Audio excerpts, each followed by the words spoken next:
Et première question, est-ce que tu peux te présenter ton association et les actions de cette association? Donc moi, c'est Juliette Fournier-Leray. Je suis une des cofondatrices de 10 milliards à table.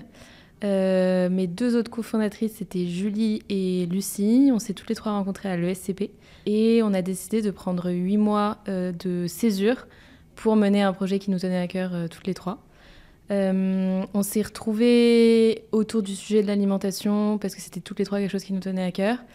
Et le projet, ça a été donc de partir à la rencontre des acteurs de l'alimentation durable en Europe. Et on a construit le projet autour de 3 piliers. Le premier, c'était la création d'un documentaire sur toutes les rencontres qu'on a pu faire. Deuxième pilier, ça a été de travailler dans des structures de l'alimentation durable pour comprendre la filière de l'intérieur. Donc on a travaillé dans des structures de la fourche à la fourchette, une ferme, une association, un restaurant et une ferme d'escargots qui les commercialisait pour voir la partie commerciale justement. Et le troisième pilier, ça a été un projet de création de contenu pédagogique et de sensibilisation pour transmettre tous les enseignements qu'on a eus pendant ce projet. Et on a créé donc un outil d'empreinte carbone adapté aux étudiants. On a rédigé un guide de consommation durable à destination également des étudiants.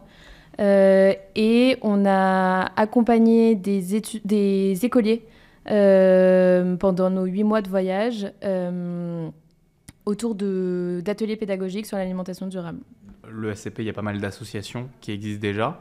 Ce projet, vous avez décidé de le créer parce qu'il y avait un manque sur cette question, parce qu'il n'y avait pas de structure à laquelle se rattacher, ou juste pour faire un truc toutes les trois? Alors non, il n'y avait pas de manque parce qu'à l'ESCP, il y a le Noise, l'association, je ne sais même pas comment elle se définit, mais l'association pour l'environnement, il me semble que c'est ça. Bon, je dis peut-être des bêtises sur sa définition, mais le besoin était adressé au niveau environnement et écologie. C'était plutôt la volonté de créer un projet qui nous ressemblait toutes les trois et de pouvoir avoir la liberté totale de le créer à notre image. Et dans les faits, on l'a formulé dans un premier temps, puis reformulé. Il a énormément évolué au cours de la première année de juste préparation. Il a continué à évoluer pendant l'année de voyage et de rencontres. Et en fait, il a grandi avec nous. Et c'était vraiment notre volonté, c'était d'être complètement libre et qu'il soit à notre image toutes les trois. Et je pense qu'on est toutes les trois très complémentaires. Et ce qui nous a permis de construire un projet vraiment global. Mais le besoin était adressé déjà à l'ESCP. Et d'ailleurs, le Noise nous a beaucoup aidés. On s'est rattaché à eux, justement, pour pouvoir être hébergé par l'ESCP et avoir une implantation étudiante. Donc, c'était plutôt en collaboration avec eux une fois que le projet était créé. Donc, il y a eu toutes ces années de préparation et après, il y a eu les 8 mois, 9 mois de voyage. C'était quoi un peu l'évolution du quotidien dans cette association? Alors justement, il n'y avait pas vraiment de quotidien ou de routine, parce que rien que les 3 années ont été vraiment différentes. La première année de préparation, à l'origine, notre projet il était censé être en Asie et Australie.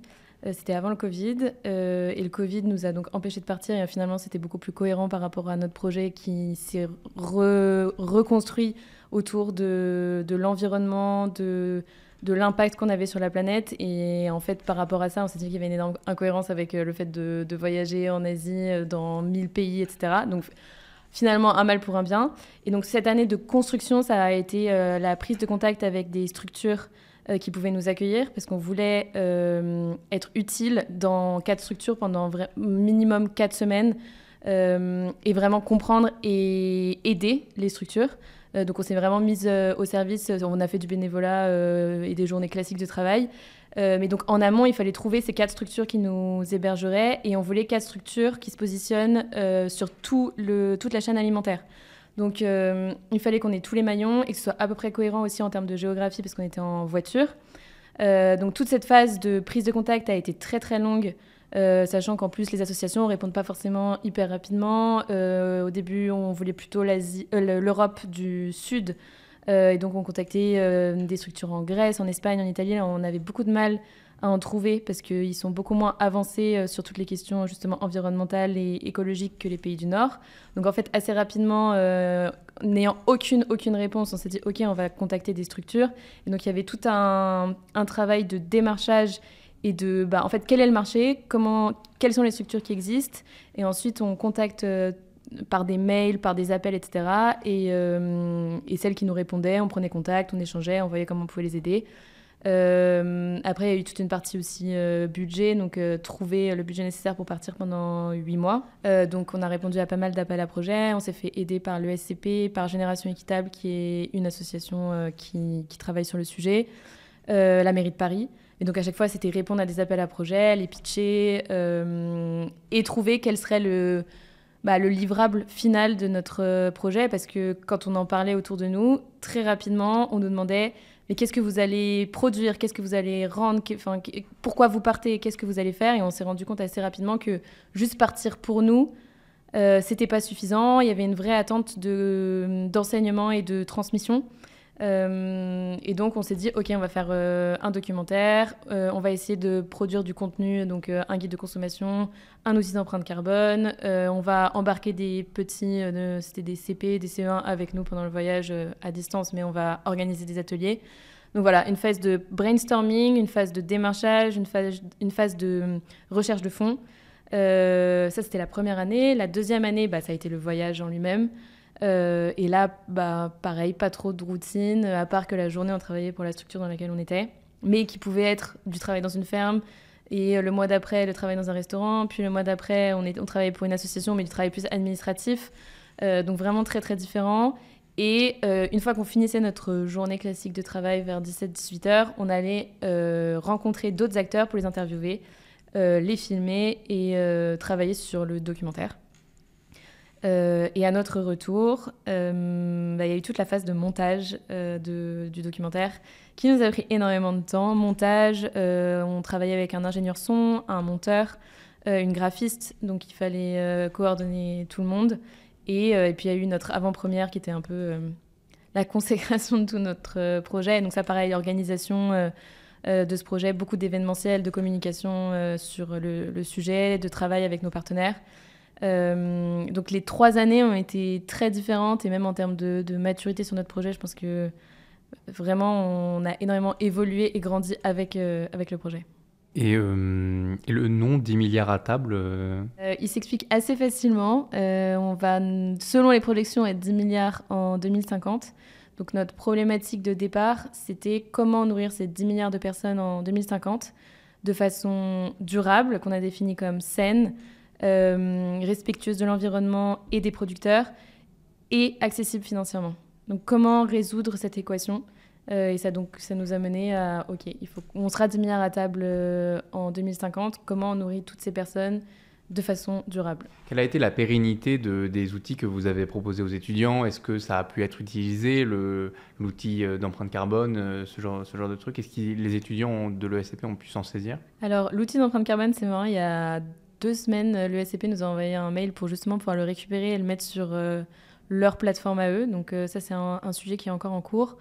Le documentaire, donc on a fait une avant-première dans un premier temps en juin dernier. On a été sollicité pour la rentrée des pré-masters. Donc on a reprojeté notre documentaire, mais cette fois aux entrants de l'ESCP. Il y a eu tout un cycle de conférences sur le sujet après. Et le but pour nous, c'était de le mettre sur une plateforme de diffusion. Mais pour l'instant, on n'a pas de retour. Et c'est pareil, ça prend énormément de temps. Et on est en train de se poser la question de le mettre, du coup, au moins dans un premier temps sur YouTube, parce que beaucoup de gens nous demandent de pouvoir le voir. Que notre but, c'est pas du tout de se faire rémunérer, loin de là. Et au contraire, c'est de toucher le plus de personnes possible. C'était vraiment l'objectif de base. Donc là, on est en train de réfléchir à le mettre sur une plateforme gratuite qui permettra au plus de gens de le voir. Et après, pour le guide de consommation durable, il est disponible sur notre site. On a communiqué dessus. Là, on n'a plus trop de liens avec le SCP.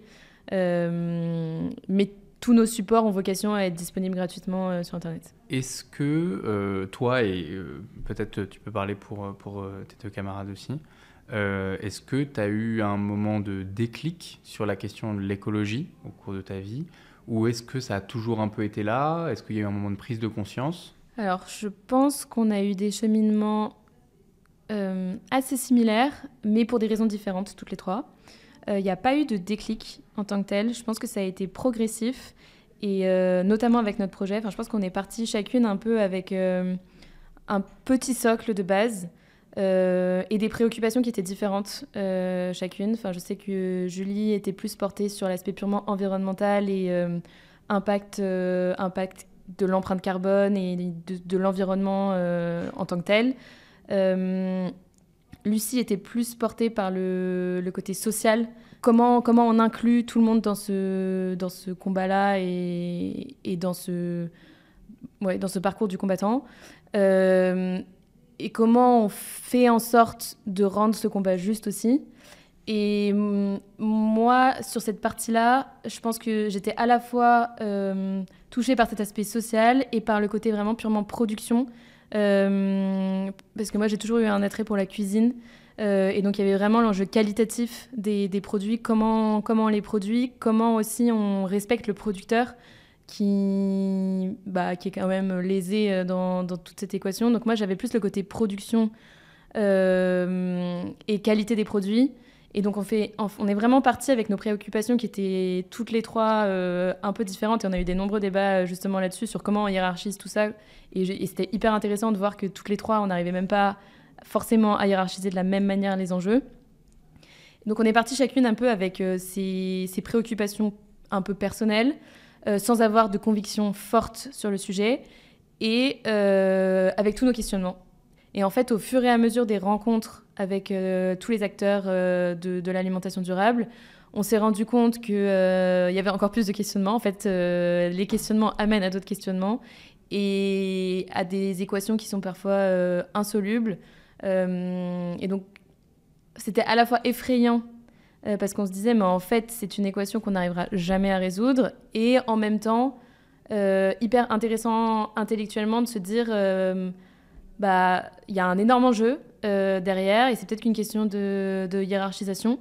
Et donc, on a progressivement grandi avec nos rencontres, et à la fois, il y a eu des moments où on baissait un peu les bras en se disant, mais on voit pas l'issue de ce combat, et en même temps, tous les gens qu'on a rencontrés étaient très positifs, très dynamiques, très optimistes, et donc à chaque fois, ça nous redonnait un coup de boost. Et on se disait, en fait, l'action, elle est possible, elle a lieu sous notre nez.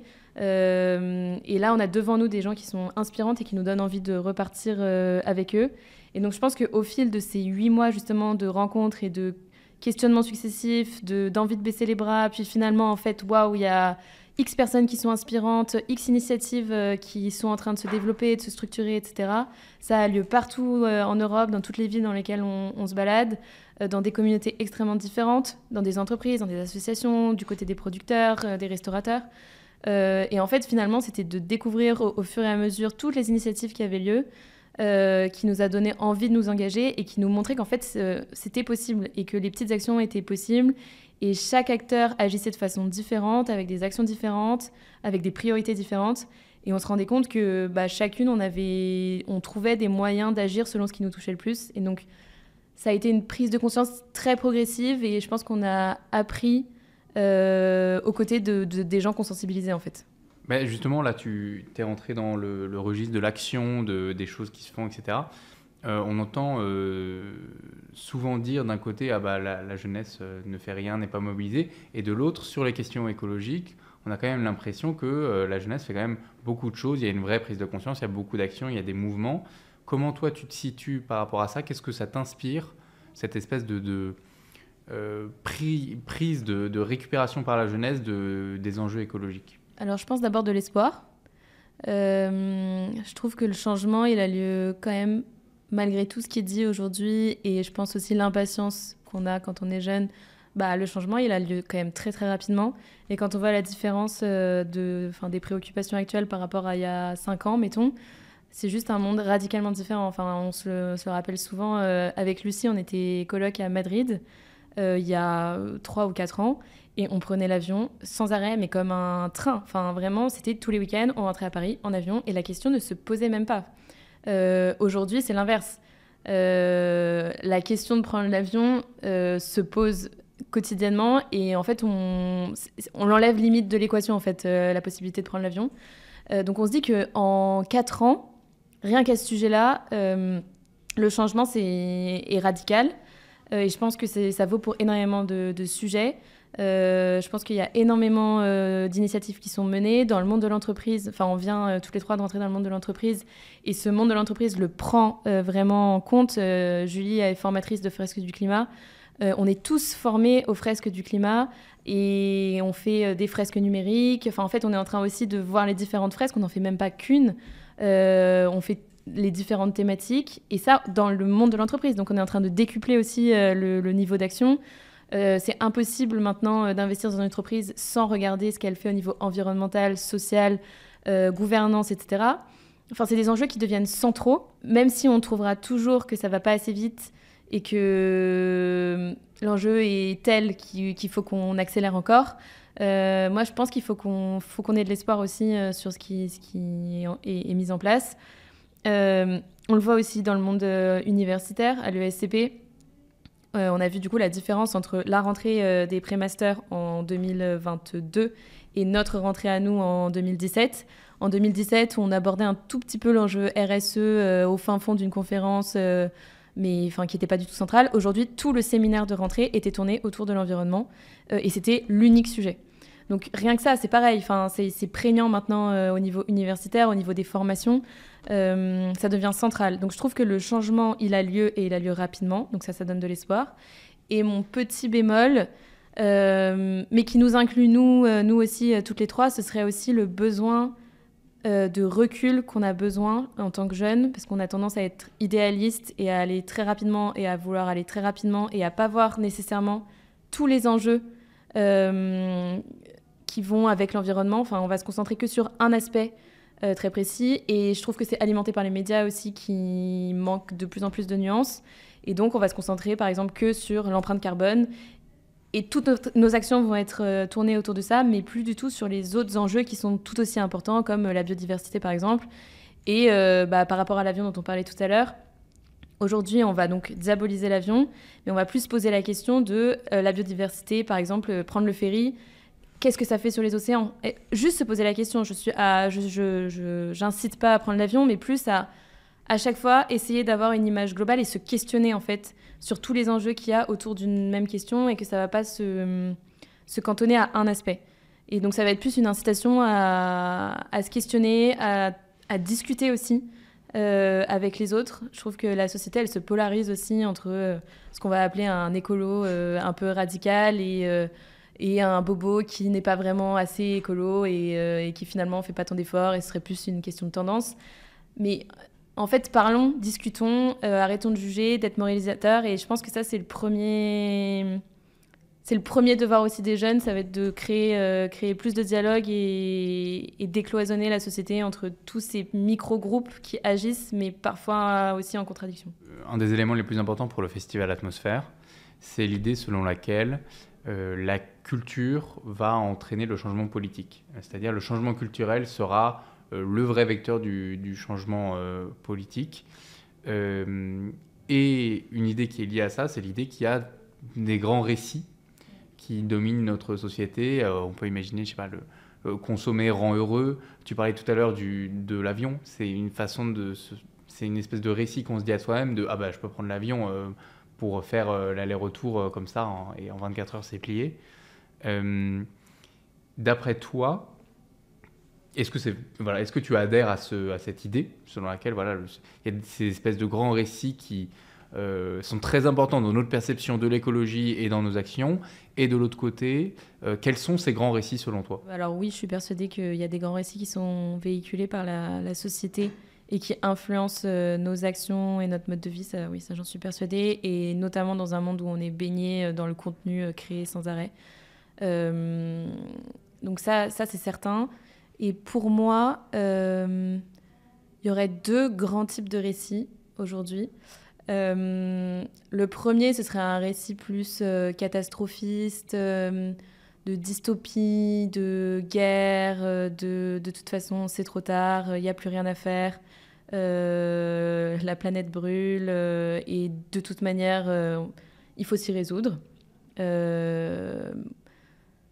un côté défaitisme et catastrophisme, et en parallèle de ça, un récit dominant d'hyperpuissance de l'humain, la technologie va nous sauver, de la croissance économique est le pilier de la société, et plus de croissance économique veut dire destruction d'emplois, et ça fait très très peur. Et effectivement, la consommation est ce qui nous rend heureux. Donc des récits plus des 30 glorieuses, de hyperconsommation. Donc j'ai l'impression qu'il y a un peu ces deux récits en parallèle, et qu'il faut essayer de s'y retrouver entre cette tendance vers toujours l'hyperconsommation et la croissance comme indispensable, et à l'inverse le catastrophisme, la prise de une espèce de crise de panique de la société, de on va droit dans le mur. Justement, voilà, sur cette question, voilà, c'est cette espèce de deux récits dominants que tu définis. Comment on les concurrence, d'après toi ? Je pense qu'on les concurrence déjà par l'idée qu'une sobriété joyeuse est possible. Je pense que ça, c'est possible déjà économiquement, purement économiquement, par l'économie circulaire, par exemple, qui ne demande pas de nouvelles ressources pour produire plus. On peut produire avec les ressources existantes déjà. Et aussi redonner confiance en la possibilité de s'appuyer sur cette sobriété, et que la société ne va pas péricliter juste sous prétexte qu'on revoit ses fondements, et que la croissance, on considère que que ça va trop vite et qu'il n'y a pas de besoin en fait nécessairement derrière. Et je pense que cette pensée-là fait peur parce qu'on a peur que ce soit triste, que ça aille à l'encontre du plaisir et par extension du bonheur, alors qu'une sobriété joyeuse est possible. Ça veut dire un ralentissement, mais ça veut dire aussi peut-être se recentrer sur des valeurs qui seraient plus humaines, et que ça ne veut pas dire forcément renoncer sans arrêt. Et ça, on l'a vu dans la cuisine, par exemple. Le fait de consommer que de saison fait peur à beaucoup de gens, parce qu'on a l'impression qu'on renonce à la moitié des produits et qu'on arrête de se faire plaisir. Alors que non, ça veut juste dire être plus créatif et contourner le problème, en fait. Enfin, avec ce qu'on a, avec les ressources qu'on a, on est capable de faire énormément. Et ça ne veut pas dire qu'on fait une croix sur le bonheur. Enfin, un peu dissocier les deux. Je pense que justement, le récit dominant de la croissance, la consommation, etc., sont vecteurs de plaisir et donc de bonheur. Ça a été très très vite aspiré en la consommation est égale au bonheur. Je pense que c'est faux. Et je pense que de toute façon, on le voit un peu aussi dans ces tendances de la société à partir en retraite, à rechercher de l'introspection, du ralentissement. C'est quand même des signaux que nous, en tant qu'êtres humains, on a besoin aussi de ralentir, de se recentrer sur l'important, de peut-être travailler moins. Enfin, je pense que dans notre génération, je l'entends assez souvent au travail, notre génération, on a envie de moins travailler parce qu'on se rend compte que la vraie vie, elle a lieu à l'extérieur. Un envie de nature aussi, qui est important chez tout le monde, de partage. Et donc peut-être de retrouver ces valeurs-là, et de surtout montrer que c'est possible de façon joyeuse et optimiste. Moi, je sais qu'un des gros freins à ma transition écologique, c'était ce côté défaitisme, catastrophisme et moralisateur. Et en fait, j'avais l'impression que je serais jamais assez bien, que mes actions seraient jamais suffisantes, et donc du coup, j'en posais aucune. Alors qu'en voyant que des gens inspirants, joyeux, sont heureux dans leur transition, et de voir des exemples concrets de cette transition, c'est des moyens justement de changer les récits. C'est de voir aussi les exemples. Je pense que ça c'est hyper important.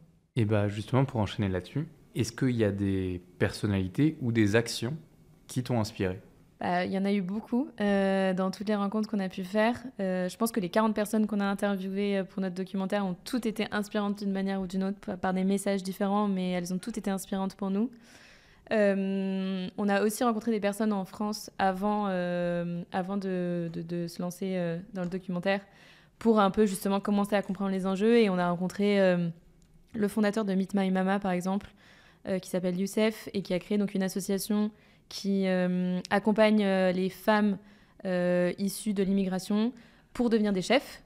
Et donc ça passe par la formation, mais ça passe aussi par la mise en contact avec des personnes qui auraient besoin de traiteurs, etc. Donc vraiment, il y a tout un accompagnement de ces femmes.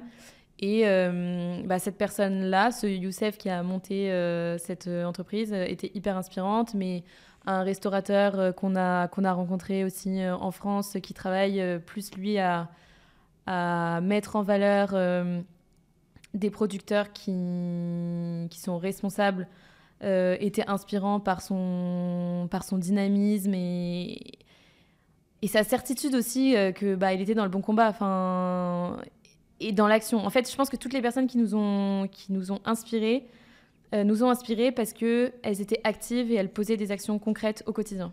Dernière question. On parlait tout à l'heure des récits, de concurrencer les récits actuels.